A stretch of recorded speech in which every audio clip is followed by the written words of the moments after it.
Hi, how's everybody doing? The goal grades for today are first or second grade, so the younger students, just please keep that in mind while watching this video.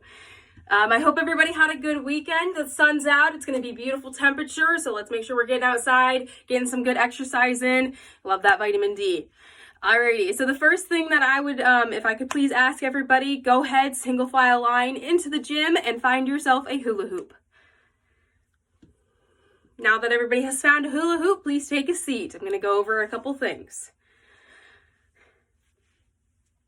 Alrighty, so just a couple things for my classroom rules. If everybody please could just respect one another. I don't like to see any bullying. I don't follow that.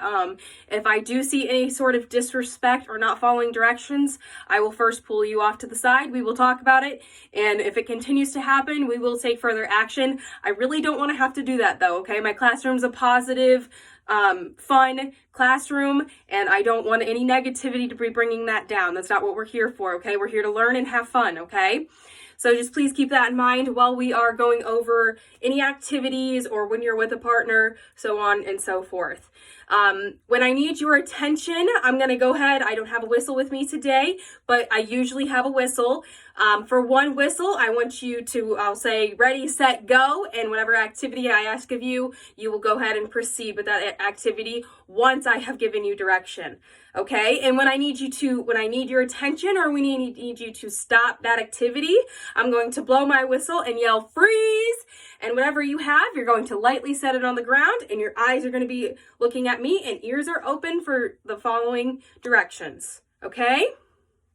So again, positive, happy classroom, that's what we're here for, okay? Alrighty, now if you could please go ahead, stand, take your hula hoop, and you're going to set it in the bin very lightly, and you're not going to throw it at one another, you're not going to hit one another, and then you're just going to set it in the bin, and please head back to the spot that you were in previously. Ready? Tweet, go. Thank you, I appreciate that. Alright, now we're going to be moving on to the skills, okay? Today, like I said earlier, we're going over basketball, but more in depth, we're just going to be working on some chest passing.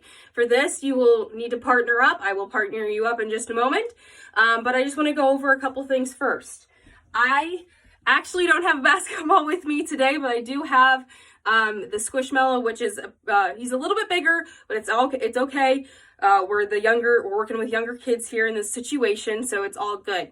He's soft, so if you were to get hit with him, it's not going to hurt, right? We're troopers in the class. We're going to be fine if we were to get hit with this. It's really soft, and if anybody has concerns and you would like to feel it before we get started, please let me know. No problem. He's soft, and he's, real fun to play with, okay? So first thing that I'm going to go over is I'm just going to show you how to do it first, okay? I'm going to show you from a different couple angles, and then I'll discuss, and then we'll go from there, okay? So first thing, again, this is a basketball, okay?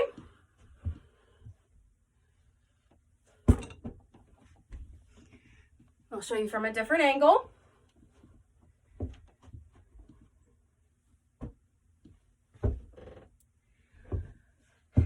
Alrighty, so now that you have seen, I'm gonna go ahead and go over like some of the critical elements of chest passing. So you want to make sure that you have a good base. Let's just start there. You want to have a good base. You want to make sure that your chest is facing your partner. You also want to make sure your feet is shoulder width apart. You don't want to be too wide, right? If you're too wide, you can fall back, you can fall forward, you're really off balance. You want to make sure that your feet are shoulder width apart and your knees are bent. All right? And for your chest, again, that's facing your partner. You don't want it facing the ground and you don't want it all the way up, right? We want to be facing your partner. Alrighty? So now that we have our ball, okay, we're going to go ahead and we're going to get into that position. You're going to add a little bit of bend to your knees and a little bit at the waist as well. And they're going to be here, okay? The ball's at your chest. Your arms are at a good length. You're not butterflies, right? You're not like super in either. You're right here, you're going to be nice and relaxed, and then you're going to push, all right? So your fingers are actually going to be pushing with the ball, and then once you release, your thumbs are going to be facing out, okay? So here's that, just like that. Alrighty, go ahead and try it with your partner.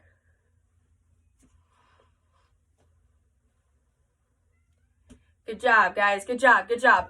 Okay, so now that we did that, we're going to go ahead and add a couple more steps. We're going to add a step to the pass, okay? This is for a little bit more direct and faster pass, okay? This is, again, you got to be facing your partner. You have to make sure they're paying attention because we don't want anybody to get hurt, right?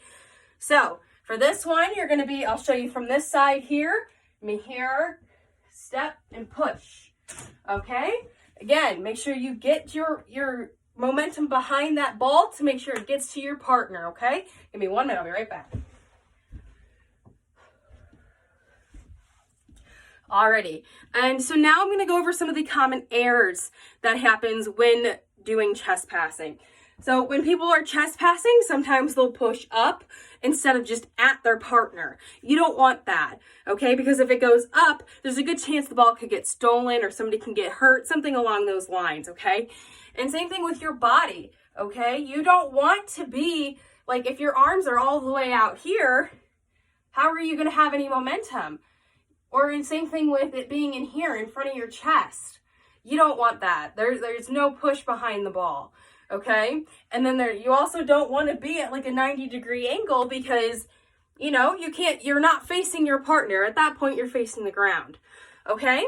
So let's do one more demonstration here, okay?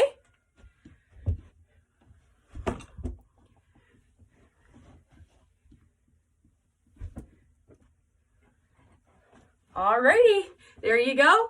And go ahead, continue working with your partner. If you have any questions, feel free to ask. Thanks.